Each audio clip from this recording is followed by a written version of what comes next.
Esta semana se cumplieron los primeros 100 días del segundo mandato de Donald Trump como presidente de los Estados Unidos, y para analizar justamente lo que ha sido su gobierno en estos días es que le damos la bienvenida al politólogo, periodista y analista internacional Claudio Fantini. Claudio, ¿cómo estás? Bienvenido, buen mediodía. ¿Qué tal? Muy buenos días, Rosario. Buenos días, Lucía. Un gusto Hola saludarla. Claudio. Como siempre, Claudio, el gusto es nuestro y queremos justamente preguntarte cuáles fueron los principales aspectos, rasgos de lo que fueron estos primeros 100 días en la política interna del gobierno de Donald Trump. Yo en lo interno, Rosario, subrayaría eh, dos o tres hechos puntuales. Uno, el cambio respecto al gobierno anterior en la calidad del gabinete. El primer gobierno de Donald Trump tuvo figuras importantes, claramente capacitadas para el cargo que tenían, y esas figuras fueron las que actuaron como contención a los desbordes que suelen caracterizar a Donald Trump. También fueron una contención de los arranques por negligencia o por desconocimiento que también suele tener Trump. Toma decisiones que van en contra de lo posible por desconocimiento, en particular de las leyes. Fue sacándoselos por encima de a uno en uno a todos los que le ponían límites, que eran precisamente los más capaces, pero digamos que a lo largo de los primeros 4 años hubo un gobierno que empezó con gente capacitada. Este gobierno es un gobierno de yihadistas, es un gobierno de fanáticos trampistas, ¿no? Todos son adoradores y aduladores de Trump. Por eso, en esta oportunidad, no hay límites, no hay contenciones, no hay miradas críticas dentro de su gobierno, y esto hace que marche mucho más a la deriva o bandeándose hacia el extremo al que pertenece, ¿no? En eso creo yo que un ejemplo muy claro, para tomar un ejemplo, es el vicepresidente.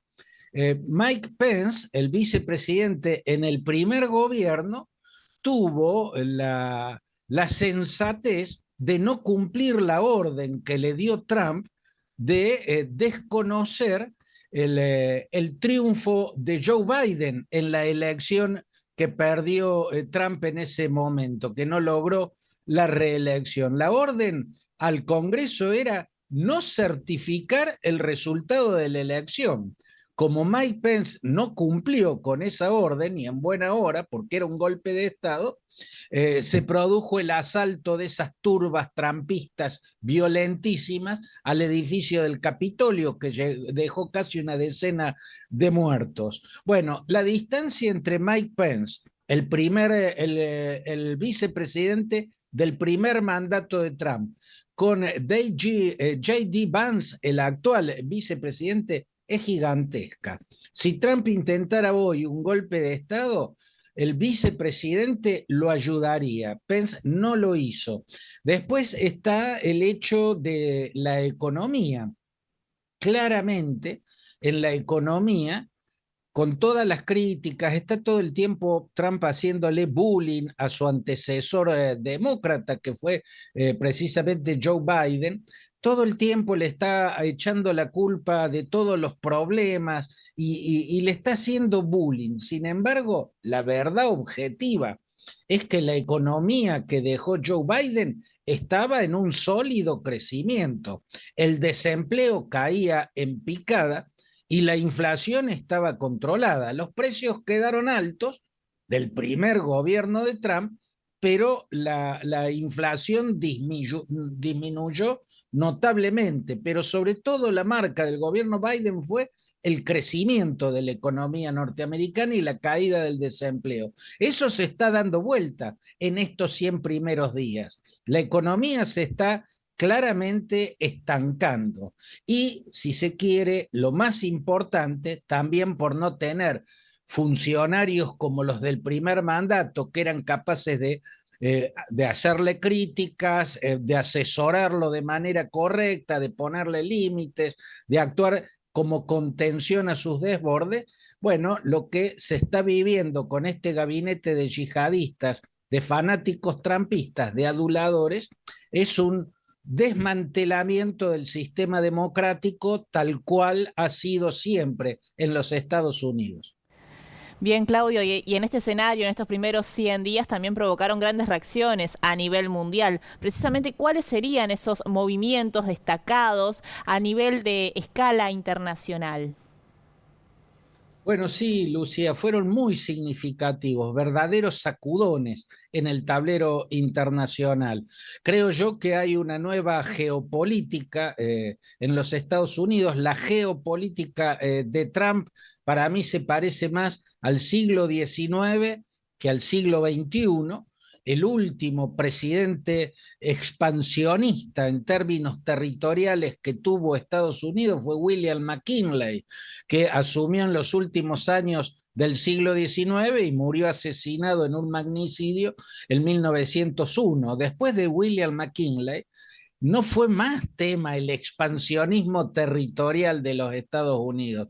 Esa era una cuestión decimonónica, no del siglo XX, mucho menos del XXI, hasta que llega Trump por segunda vez al gobierno y plantea la anexión de Canadá para quedarse con el Ártico canadiense fundamentalmente, donde hay una riqueza mineral extraordinaria, anexar Groenlandia, quitándosela a Dinamarca, bueno, se plantea expropiar el canal de Panamá. Esta política expansionista en la geopolítica, esta geopolítica expansionista, lo acercó también a Vladimir Putin, además de que son cercanos ideológicamente, porque son ultraconservadores ambos.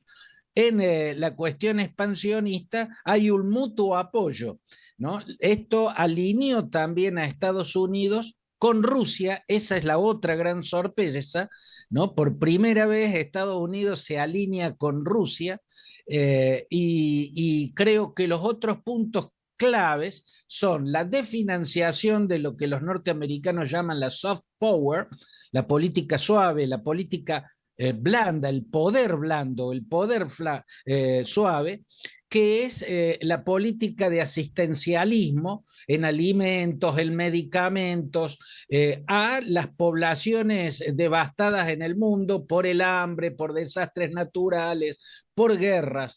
Hoy ACNUR prácticamente no tiene para distribuir en los puntos más críticos del África, ¿no? En los puntos más críticos del África. Lo que ha hecho al cortar la financiación, al suspender las agencias norteamericanas de asistencia internacional, es condenar al hambre, pero de inmediato. Ya se deben estar produciendo muertes por falta de alimentos y medicamentos. Bueno, la desfinanciación del soft power norteamericano es una de esas claves.